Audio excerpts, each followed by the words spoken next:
എല്ലാ കൂട്ടുകാർക്കും ശരണ്യ ട്യൂട്ടോറിയലിൻ്റെ പുതിയൊരു ക്ലാസ്സിലേക്ക് സ്വാഗതം. അപ്പോൾ കൂട്ടുകാരെ, നിങ്ങൾക്ക് എൻ്റെ വീഡിയോസ് ഇഷ്ടമാണെങ്കിൽ ലൈക്ക് ചെയ്യുക, ഷെയർ ചെയ്യുക, എല്ലാവരും സബ്സ്ക്രൈബ് ചെയ്യുക. അപ്പോൾ ഇന്ന് നമ്മൾ പഠിക്കാൻ പോകുന്നത് ടൈം ആൻഡ് ഡിസ്റ്റൻസിൽ തന്നെ ട്രെയിനെ ബേസ് ചെയ്തിട്ടുള്ള കുറച്ച് പ്രോബ്ലംസ് ആണ്. നമ്മൾ ലാസ്റ്റ് ഒരു 4 ക്ലാസ്സിലെ ടൈം ആൻഡ് ഡിസ്റ്റൻസിൽ തന്നെ കുറച്ച് പ്രോബ്ലംസ് ചെയ്തിട്ടുണ്ടായിരുന്നു. അപ്പോൾ ഏതെങ്കിലും കൂട്ടുകാർ ആ വീഡിയോസ് കണ്ടിട്ടുണ്ടെങ്കിൽ അതിൻ്റെ ലിങ്ക് ഞാൻ ഡിസ്ക്രിപ്ഷൻ ബോക്സിൽ കൊടുത്തിട്ടുണ്ട്. അപ്പോൾ ഇന്ന് നമ്മൾ ട്രെയിന് ബേസ് ചെയ്തുള്ള പ്രോബ്ലംസ് സ്റ്റാർട്ട് ചെയ്യുകയാണ്. അപ്പോൾ പ്രോബ്ലംസ് തുടങ്ങുന്നതിന് മുമ്പ് കുറച്ച് ഇമ്പോർട്ടൻറ്റ് ഫോർമുലാസ് നിങ്ങൾ പഠിക്കണം. അപ്പോൾ അത് ഞാൻ ആദ്യം പറയാം. ഫസ്റ്റ്, ഒരു ട്രെയിൻ അതിൻ്റെ ലെങ്ത് എല്ലാം എടുക്കുക. ഓക്കെ, അപ്പോൾ ആ ഒരു ട്രെയിൻ ഒരു പോളിനെയോ അല്ലെങ്കിൽ ഒരു സ്റ്റാൻഡിങ് മാനിനെയോ അല്ലെങ്കിൽ ഒരു പോസ്റ്റിനെയോ ക്രോസ് ചെയ്തെന്ന് വിചാരിച്ചോ. അങ്ങനെയാണെങ്കിൽ ആ ട്രെയിനിൻ്റെ സ്പീഡ് എങ്ങനെ കാൽക്കുലേറ്റ് ചെയ്യാം? അപ്പോൾ നമ്മളിവിടെ കൺസിഡർ ചെയ്യേണ്ടത്, നമ്മൾ ഈ പോള്, സ്റ്റാൻഡിങ് മാൻ, സിഗ്നൽ പോസ്റ്റ്, ഇതിനൊന്നും പ്രത്യേകിച്ച് ലെങ്ത് ഇല്ല. അപ്പോൾ നമ്മൾ സ്പീഡ് ഓഫ് ട്രെയിൻ കാൽക്കുലേറ്റ് ചെയ്യുമ്പം നമ്മൾ ട്രെയിനിൻ്റെ ലെങ്ത് എടുക്കുക.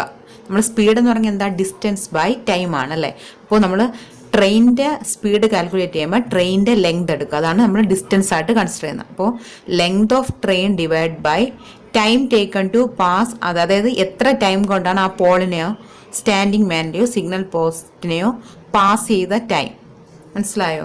അപ്പോൾ സ്പീഡ് ഓഫ് ട്രെയിൻ എന്ന് പറയുന്നത് ലെങ്ത് ഓഫ് ട്രെയിൻ ബൈ എത്ര ടൈം കൊണ്ട് ആ ഒരു പോളിനെയോ സ്റ്റാൻഡിങ് മാനിനെയോ സിഗ്നൽ പോസ്റ്റിനെയോ പാസ് ചെയ്തു, ആ ടൈം കൊണ്ട് ലെങ്തിനെ ഡിവൈഡ് ചെയ്താൽ നമുക്ക് എന്ത് കിട്ടും? സ്പീഡ് ഓഫ് ട്രെയിൻ കിട്ടും.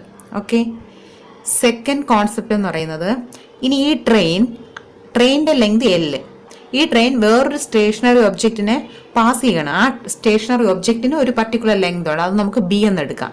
അങ്ങനെയാണെങ്കിൽ ട്രെയിനിൻ്റെ സ്പീഡ് എന്ന് പറയുന്നത് ട്രെയിനിൻ്റെ ലെങ്ത് പ്ലസ് ആ ഒബ്ജക്റ്റിൻ്റെ ലെങ്ത് ഡിവൈഡഡ് ബൈ ആ ഒരു സ്റ്റേഷനറി ഒബ്ജക്റ്റിനെ പാസ് ചെയ്യാനെടുത്ത ടൈം. മനസ്സിലായോ? അപ്പോൾ ഈ രണ്ട് ഇതിൽ ഒരു സ്റ്റേഷനറി ഒബ്ജക്റ്റ് തന്നെയാണ്, പക്ഷെ അതിന് പ്രത്യേകിച്ച് ലെങ്ത് ഇല്ല. അതുകൊണ്ട് നമ്മൾ ട്രെയിനിൻ്റെ ലെങ്ത് മാത്രം കൺസിഡർ ചെയ്താൽ, പിന്നെ അതിനെ പാസ് ചെയ്യാൻ എടുക്കുന്ന ടൈം. ഇവിടെ എന്താണ്? ഇവിടെ ആ സ്റ്റേഷനറി ഒബ്ജക്റ്റിന് ഒരു പർട്ടിക്കുലർ ലെങ്ത് ഉണ്ട്, അത് B എന്ന്. അപ്പോൾ നമ്മുടെ സ്പീഡ് കാൽക്കുലേറ്റ് ചെയ്യുമ്പം ട്രെയിനിൻ്റെ ലെങ്തും കൺസിഡർ ചെയ്യണം, ആ ഒബ്ജക്റ്റിൻ്റെ ലെങ്തും കൺസിഡർ ചെയ്യണം. അപ്പോൾ അത് രണ്ടും കൂടെ ആഡ് ചെയ്തിട്ട് എത്ര ടൈം കൊണ്ടാണ് ആ ഒബ്ജക്റ്റിനെ പാസ് ചെയ്തത് അതുകൊണ്ട് ഡിവൈഡ് ചെയ്താൽ നമുക്ക് എന്ത് കിട്ടും? ട്രെയിനിൻ്റെ സ്പീഡ് കിട്ടും. നെക്സ്റ്റ്, മൂന്നാമത്തെ കോൺസെപ്റ്റ് എന്ന് പറയുന്നത്, ഇപ്പോൾ ഏതെങ്കിലും രണ്ട് train first train U metre per second ആണ് അതിൻ്റെ സ്പീഡ്. രണ്ടാമത്തെ ട്രെയിനിൻ്റെ speed V metre per second. അതെന്ന് പറയുന്നത് ഒരേ ഡയറക്ഷനിൽ മൂവ് ചെയ്യാണ്. അങ്ങനെയാണെങ്കിൽ അതിൻ്റെ സ്പീഡ് എന്ന് പറയുന്നത് നമ്മൾ റിലേറ്റീവ് സ്പീഡാണ് എടുക്കുന്നത്. അതെന്ന് പറയുന്നത് U മൈനസ് V, അതായത് ആ രണ്ട് സ്പീഡിൻ്റെ ഡിഫറൻസ് ആയിരിക്കും നമ്മൾ എപ്പോഴും കാൽക്കുലേറ്റ് ചെയ്യുമ്പം ഹൈ വാല്യൂയിൽ നിന്ന് ലോ വാല്യൂ ആയിരിക്കണം മൈനസ് ചെയ്യേണ്ടത്, അല്ലെങ്കിൽ സ്പീഡ് നെഗറ്റീവ് ആയി പോകും. ഒരിക്കലും സ്പീഡ് നെഗറ്റീവ് ആകത്തില്ല, പോസിറ്റീവ് ആണ് എപ്പോഴും. അതാണ് ഇവിടെ ഒരു കണ്ടീഷൻ എടുത്തിരിക്കുന്നത്. U ഗ്രേറ്റർ ദാൻ V ആണെങ്കിൽ U മൈനസ് V, ഇനി V ആണ് ഗ്രേറ്റർ ദാൻ U ആണെങ്കിൽ V മൈനസ് U നടക്കും. അപ്പോൾ ഏതാണ് ഗ്രേറ്റർ അതിലൊന്ന് സ്മോളർ വാല്യൂ മൈനസ് ചെയ്ത് റിലേറ്റീവ് സ്പീഡ് കണ്ടുപിടിക്കുക. അപ്പോൾ ഒരേ ഡയറക്ഷൻ ആണെങ്കിൽ സ്പീഡിന്റെ ഡിഫറൻസ് എടുക്കുക. നെക്സ്റ്റ്, രണ്ട് ട്രെയിൻ മൂവിങ് ഇൻ ഓപ്പോസിറ്റ് ഡയറക്ഷനിലാണ് മൂവ് ചെയ്യുന്നത്. അതായത് ഇവിടെ നിന്നും ഇങ്ങനെ പോവുകയും ഇങ്ങനെ ഓപ്പോസിറ്റ് ഡയറക്ഷനിലാണ് മൂവ് ചെയ്യുന്നതെങ്കിൽ അതിന്റെ സ്പീഡ് നമ്മൾ റിലേറ്റീവ് സ്പീഡാണ് എടുക്കേണ്ടത്. ഓപ്പോസിറ്റ് ഡയറക്ഷൻ ആണെങ്കിൽ രണ്ട് സ്പീഡും ആഡ് ചെയ്തെടുക്കുക, U പ്ലസ് V. അപ്പോൾ സെയിം ഡയറക്ഷൻ ആണെങ്കിൽ സബ്ട്രാക്ട് ചെയ്യുക, ഓപ്പോസിറ്റ് ഡയറക്ഷൻ ആണെങ്കിൽ ആഡ് ചെയ്യുക. നമ്മൾ വേറൊരു കോൺസെപ്റ്റ്, ഫിഫ്ത്ത് കോൺസെപ്റ്റ് എന്ന് പറയുന്നത്, ഇപ്പോൾ രണ്ട് ട്രെയിൻ ഉണ്ട്. ഒരു ട്രെയിനിന്റെ ലെങ്ത് A മീറ്റർ എന്നും രണ്ടാമത്തെ ട്രെയിനിന്റെ ലെങ്ത് B മീറ്റർ എന്നും എടുക്കുക. അതുപോലെ ഒരു ട്രെയിനിന്റെ സ്പീഡ് U മീറ്റർ പെർ സെക്കൻഡും സെക്കൻഡ് ട്രെയിനിന്റെ speed V metre per second എന്നും എടുക്കുക. അതുപോലെ അത് രണ്ടും മൂവ് ചെയ്യുന്നത് ഓപ്പോസിറ്റ് ഡയറക്ഷൻ. ഇതിന്റെ സ്പീഡ് Uവും ഇതിന്റെ സ്പീഡ് Vയും, ഇതിന്റെ ലെങ്ത് A, ഇതിന്റെ ലെങ്ത് B.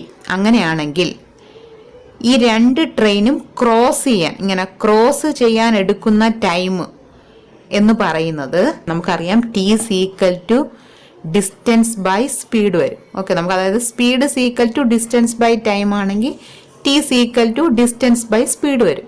അപ്പോൾ time taken by the train to cross each other എന്ന് പറയുന്നത് ഡിസ്റ്റൻസ് ബൈ സ്പീഡ്. ഡിസ്റ്റൻസിന് വരെ നമ്മളിവിടെ ലെങ്ത് ആണ് എടുക്കേണ്ടത്. അപ്പോൾ ഇവിടെ രണ്ട് ട്രെയിൻ ഉണ്ട്, എയും ബിയും. അപ്പോൾ ആ രണ്ട് ട്രെയിനിന്റെയും ലെങ്തിന്റെ അഡീഷൻ എടുക്കുക, അതായത് A plus B. Divided by, ഇവിടെ എങ്ങനെയാണ് മൂവ് ചെയ്യുന്നത്? Opposite direction. അപ്പോൾ ഇവിടെ പറഞ്ഞു ഓപ്പോസിറ്റ് ഡയറക്ഷൻ ആണെങ്കിൽ എന്ത് ചെയ്യണം? രണ്ട് സ്പീഡും എന്ത് ചെയ്യണം? ആഡ് ചെയ്തെടുക്കണം. അപ്പോൾ ഇവിടുത്തെ രണ്ട് സ്പീഡ് യുവും വി ആണ്, അത് രണ്ടും ആഡ് ചെയ്തെടുക്കുക. U plus V. അപ്പോൾ A plus B by U plus B in second. ടൈമിൻ്റെ യൂണിറ്റ് ആണ് സെക്കൻഡ്. മനസ്സിലായോ? അപ്പോൾ രണ്ട് ട്രെയിൻ ക്രോസ് ചെയ്യാൻ എടുക്കുന്ന ടൈം എന്ന് പറയുന്നത് രണ്ട് ട്രെയിനിൻ്റെയും ലെങ്ത് ബൈ ആ രണ്ട് ട്രെയിനിൻ്റെയും സ്പീഡുകളുടെ അഡീഷൻ. അതുകൊണ്ട് A plus B by U plus V second. Next concept, രണ്ട് ട്രെയിൻ അതിൻ്റെ ലെങ്ത് എയും ബിയും തന്നെയാണ്, അത് മൂവ് ചെയ്യുന്ന സ്പീഡ് യു മീറ്റർ പെർ സെക്കൻഡും വി മീറ്റർ പെർ സെക്കൻഡും ആണ്. അങ്ങനെ പക്ഷേ ഇവിടെ എന്താ കണ്ടീഷൻ വെച്ചാൽ സെയിം ഡയറക്ഷനിൽ ഇങ്ങനെയാണ് മൂവ് ചെയ്യുന്നത്, സെയിം ഡയറക്ഷൻ.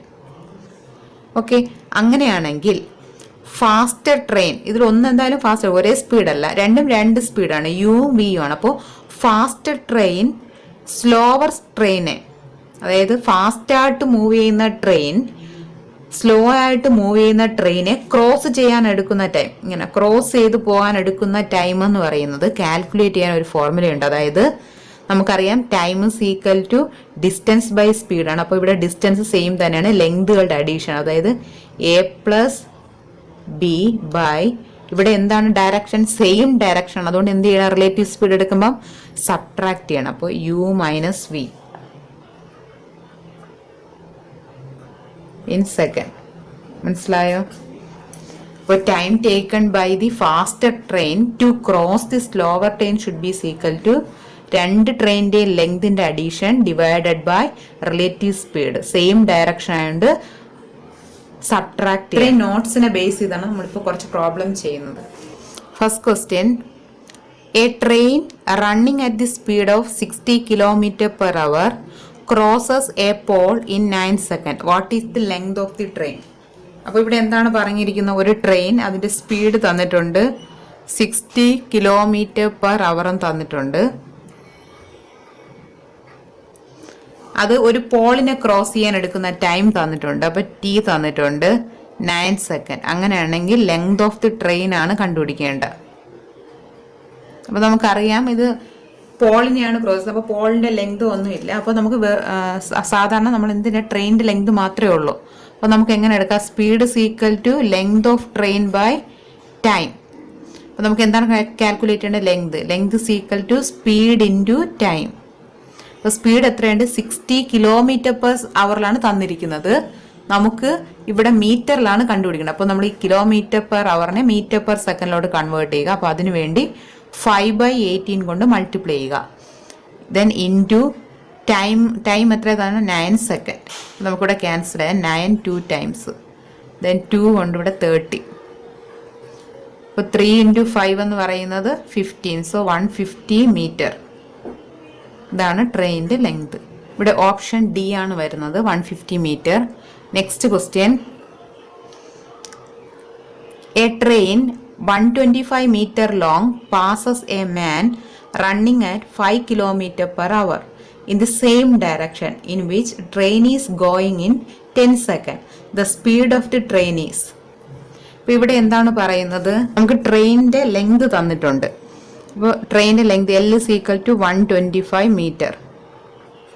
അതിനുശേഷം ഒരു മാൻ റണ്ണിങ് അറ്റ് 5 km/h തന്നിട്ടുണ്ട്. അതായത് മാൻ റൺ ചെയ്യുന്ന സ്പീഡ് തന്നിട്ടുണ്ട്. which the train is going running at 5 km in the same direction. അതായത് ട്രെയിനിന്റെ അതേ ഡയറക്ഷനാണ് ആ മാനും റൺ ചെയ്യുന്നത്. in which the train is going in 10 seconds.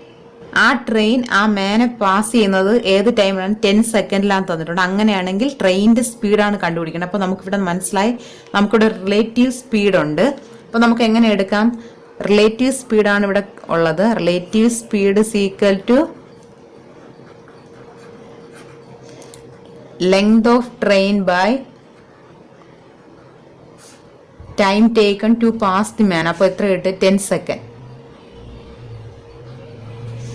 ഇപ്പൊ ലെങ്ത് ഓഫ് ട്രെയിൻ എത്രയാണ്? 125 മീറ്റർ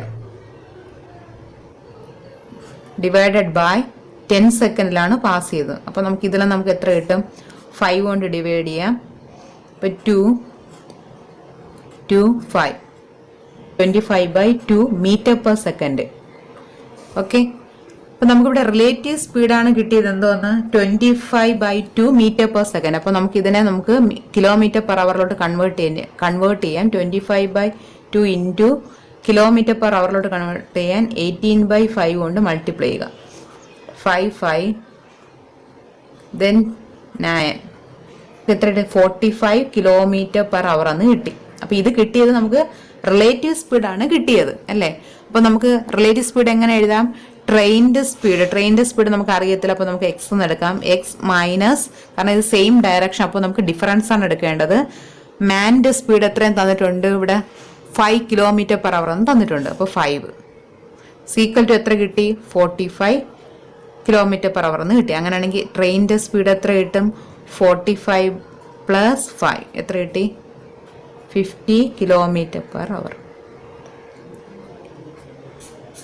മനസ്സിലായോ കൂട്ടുകാരെ? Thank you.